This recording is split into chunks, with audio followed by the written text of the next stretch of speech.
Mezbah.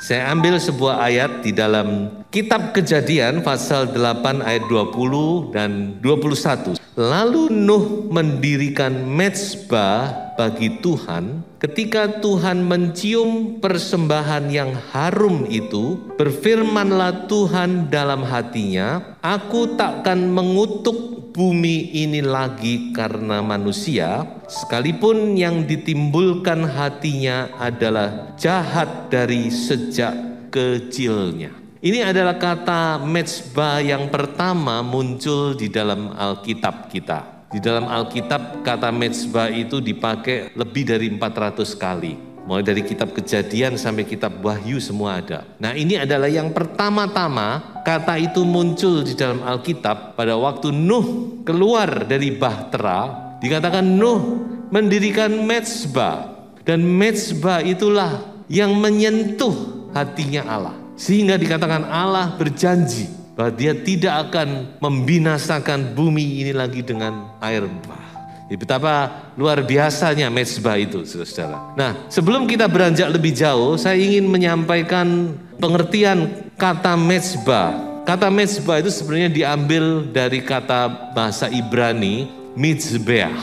Itu bahasa Ibraninya. Dan bahasa Ibrani ini mempunyai pengertian. Tiap huruf dalam bahasa Ibrani itu punya arti, saudara. Lain dengan huruf atau abjad kita. A ya A, nggak ada artinya. Tapi huruf Ibrani itu punya arti. Nah, kalau kita melihat dari artinya, kita sudah bisa mendapat gambaran. Mengapa demikian? Coba kita lihat. Pertama dari huruf M itu. M itu artinya darah. Mem itu artinya darah. Kemudian dari huruf Z, zayin, itu artinya memotong. Kemudian dari huruf B, Beth, itu artinya keluarga atau family.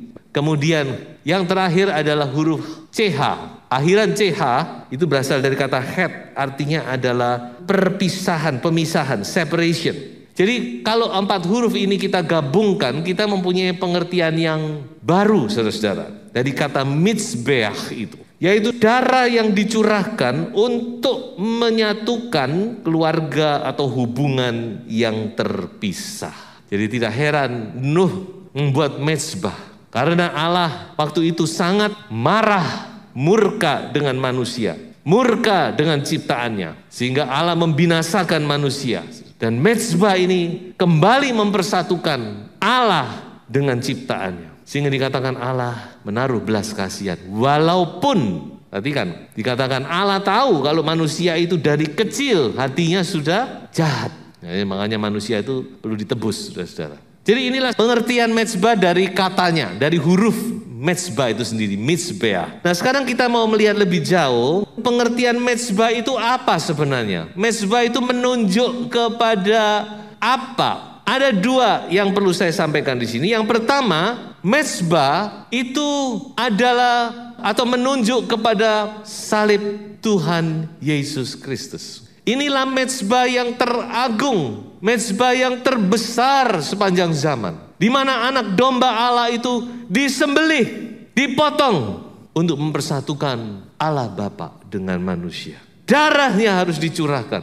Yesus anak domba Allah, dia harus naik ke atas mezbah Golgota. Jadi inilah saudara-saudara, mengapa kita setiap bulan kita mengadakan perjamuan kudus untuk memperingati pengorbanan Yesus sampai dia datang kembali. Kita memperingati tubuh dan darah, tubuh yang dipecah-pecahkan, darah yang dicurahkan untuk memperdamaikan saudara dan saya dengan Allah Bapa. Yang kedua, saudara-saudara, mezbah itu bagi kita adalah berbicara tentang doa, khususnya tentang penyembahan, worship. Doa atau penyembahan, worship itu sebuah mezbah di hadapan Allah, di mana kita mempersembahkan tubuh kita. Roma 12, persembahkan tubuhmu sebagai korban yang hidup Kita tidak lagi dipersembahkan disembeli, karena itu berarti kematian, bukan? Tapi lewat worship, lewat penyembahan ini, saudara-saudara, kita mempersembahkan diri kita. Kita menyerah, kita mendedikasikan diri kita menjadi sebuah korban yang hidup, yang kudus, dan yang berkenan kepada Allah. Jadi saudara-saudara, setiap kita menyembah Tuhan, baik itu secara pribadi maupun secara bersama, kita sedang membuat mezbah di hadapan Tuhan. Sebab itu penyembahan itu betapa penting, worship itu penting. Karena di situ kita membawa tubuh kita untuk menjadi korban yang hidup, yang kudus dan berkenan kepada Allah. Lebih jauh kita akan melihat fungsi dari sebuah mezbah. Tempat apakah mezbah itu? Ada 3 hal yang penting. Yang pertama, mezbah sesuai dengan tadi sudah kita lihat dari pengertian mizbeah. Mezbah itu adalah tempat untuk memperbaiki hubungan. A place for repairing broken relationship. Terutama antara manusia dengan Allah. Mezbah adalah tempat di mana hubungan yang retak, hubungan yang rusak, yang terputus itu sekarang menyambung kembali, diperbaiki. Itulah sebabnya saudara, Allah sangat tergerak hatinya ketika Nuh dia mempersembahkan mezbah, mempersembahkan korban kepada Allah, tempat di mana hubungan itu diperbaiki. Sebab itu saudara, jangan menjauh dari Tuhan. Kalau saudara merasa ada something penghalang hubungan antara kita dengan Tuhan, justru saudara harus mendekat, membangun mezbah ini untuk memperbaiki hubungan yang retak. Yang kedua, mezbah atau dalam bahasa Inggris altar adalah a place of worship atau a place of fellowship, tempat penyembahan, tempat kita bersekutu. Makanya meja perjamuan itu namanya meja persekutuan. Nah, di sini kita bisa ingat kepada Bapak Abraham. Bapak orang beriman itu, saudara-saudara, adalah bapak yang sangat terkenal dengan mezbah-mezbahnya, bukan? Dimanapun dia pergi, yang pertama-tama dia selalu bangun mezbah. Nah, inilah sebuah contoh yang baik. Bapak Abraham selalu membangun persekutuan dengan Allah. Ya, sangat terkenal dengan mezbah-mezbahnya. Dan yang ketiga, mezbah adalah a place of blessing. Tempat berkat. Mari kita baca Keluaran 20 sampai 24. Kau buatlah bagiku mezbah dari tanah dan persembahkanlah di atasnya korban bakaranmu dan korban keselamatanmu, kambing dombamu dan lembu sapimu, pada setiap tempat yang kutentukan menjadi tempat peringatan bagi namaku. Aku akan datang kepadamu dan memberkati engkau. Haleluya. Luar biasa saudara. Tuhan berkata, manakala engkau membuat mezbah, di situ aku akan datang dan aku akan memberkati engkau. Haleluya.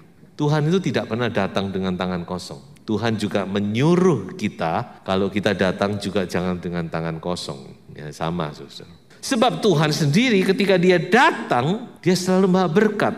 Makanya datang ibadah itu pasti diberkati. Amin. Datang mencari hadirat Tuhan, menyembah Tuhan, membangun mezbah. Dan Tuhan berkata, aku akan datang dan memberkati engkau. Mari saudara, bawa hidup kita datang kepada Tuhan. Karena di mezbah itu ada blessing, ada berkat Tuhan. Tuhan akan datang dan Tuhan akan memberkati kita semua. Haleluya. Pada bagian akhir dari khotbah saya ingin menyampaikan beberapa perenungan tentang mezbah. Mungkin hal-hal yang tadi itu mungkin sudah dengar, tapi ada beberapa hal yang Tuhan berikan kepada saya tentang mezbah ini. Yang pertama, mezbah itu kalau saudara melihat di dalam tabernakel Musa, kemah Musa, maupun dalam bait Allah Salomo, mezbah itu selalu punya tanduk. Jadi biasanya bentuknya itu bujur sangkar, panjang lebarnya sama. Ukurannya tergantung. Tentu di bait Allah Salomo jauh lebih besar dibanding dengan kemah Musa. Tapi satu hal yang sama dari mezbah-mezbah ini, yaitu mezbah itu di ujung-ujungnya itu ada tanduknya. Saudara. Ada 4 tanduk. Nah, untuk apa sebenarnya tanduk ini? Apakah untuk sekedar variasi, sekedar hanya untuk memanis saja? Tidak, saudara. Ternyata tanduk-tanduk ini mempunyai guna, ada fungsinya. Tanduk-tanduk ini adalah untuk mengikat korban yang mau disembelih itu. Apakah itu lembu, apakah itu kambing, domba. diikat pada tanduk itu. Nah, inilah fungsi daripada tanduk mezbah itu. Untuk mengikat binatang yang akan dikorbankan. Mazmur 118, Mazmur yang dinyanyikan oleh Tuhan Yesus pada malam terakhir sebelum dia naik ke atas Golgota. Dia menyanyi, rentetan nyanyian itu namanya Halel. Sambil makan Paskah, mereka habis makan Paskah, mereka berjalan ke Getsemane. Itu mereka menyanyi. Dan salah satunya adalah lagu yang dinyanyikan kata-katanya ini. Ikatkanlah korban hari raya itu pada tanduk-tanduk mezbah itu. Yesus adalah korban yang diikat di mezbahnya Allah Bapa. Dan saudara tahukah berapa lama Yesus diikat di situ? Coba saya bacakan satu ayat ya. 1 Petrus pasal 1 ayat 20. Ia telah dipilih sebelum dunia dijadikan. Tetapi karena kamu, ia baru menyatakan dirinya pada zaman akhir. Yesus dipilih sebelum dunia dijadikan. Kalau kita mengacu kepada Keluaran 12, Allah berkata kepada Musa, pada tanggal 1 bulan ini kamu pilih seekor domba. Nanti tanggal 10 kamu pingit, sampai tanggal 14 kamu sembelih. Yesus itu dipilih sejak atau sebelum dunia dijadikan. Jadi Yesus itu seolah-olah sudah diikat kepada tanduk mezbahnya Bapa. Selama ribuan tahun dia diikat di situ. Dia adalah anak domba yang dikorbankan. Anak domba Allah yang sebentar akan dibakar di atas mezbah. Kita orang percaya juga, kita ini sebenarnya seperti korban-korban yang juga diikat pada tanduk mezbah. Sehingga kita tidak bisa lari.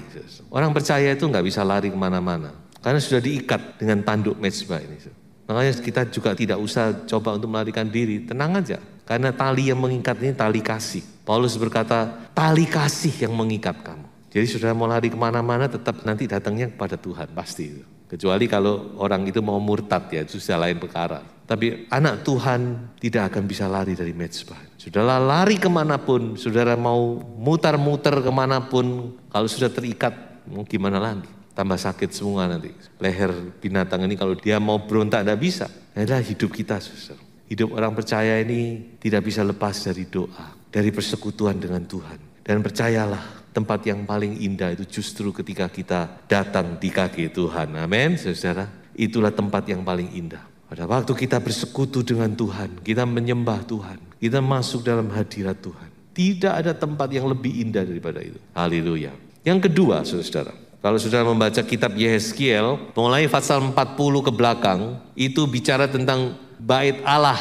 Yehezkiel mendapat visi tentang bait Allah. Yang orang bilang ini bait Allah yang ketiga. Kenapa yang ketiga? Yang pertama kan didirikan oleh Salomo, dihancurkan. Nanti kemudian Zerubabel mendirikan bait Allah, akhirnya juga dihancurkan oleh Roma. Tapi yang ketiga ini berupa visi. Tapi visi ini bukan sembarang visi, karena visi ini begitu detail sehingga bisa dirancang, digambar sesuai dengan ukurannya. Jadi bait Allah Yehezkiel ini sudah memang sebuah rahasia. Tapi saya coba untuk mempelajari apa sih sebenarnya di dalamnya itu apa. Karena bait Allah Yehezkiel ini kaitannya dengan saudara dan saya, dengan gereja Tuhan. Karena ini bukan bait Allah yang dibangun pada masa ini, kalau masa depan saya tidak tahu.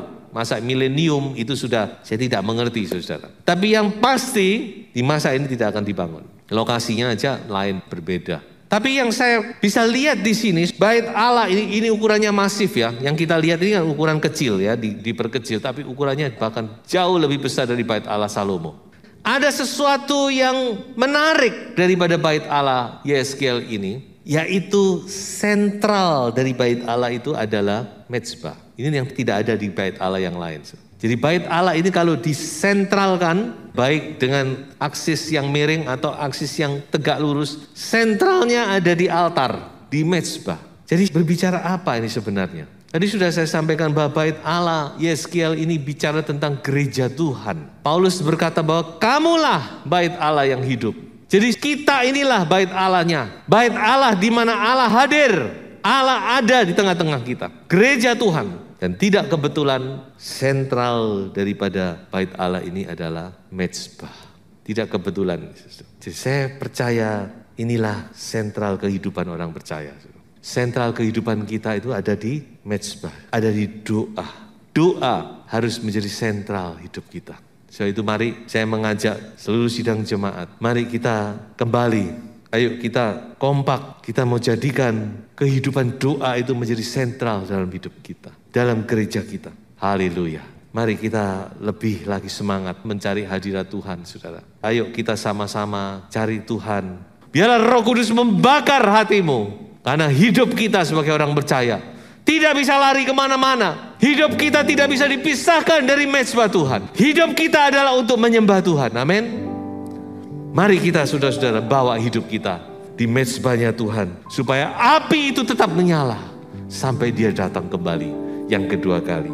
Tuhan Yesus memberkati. Haleluya.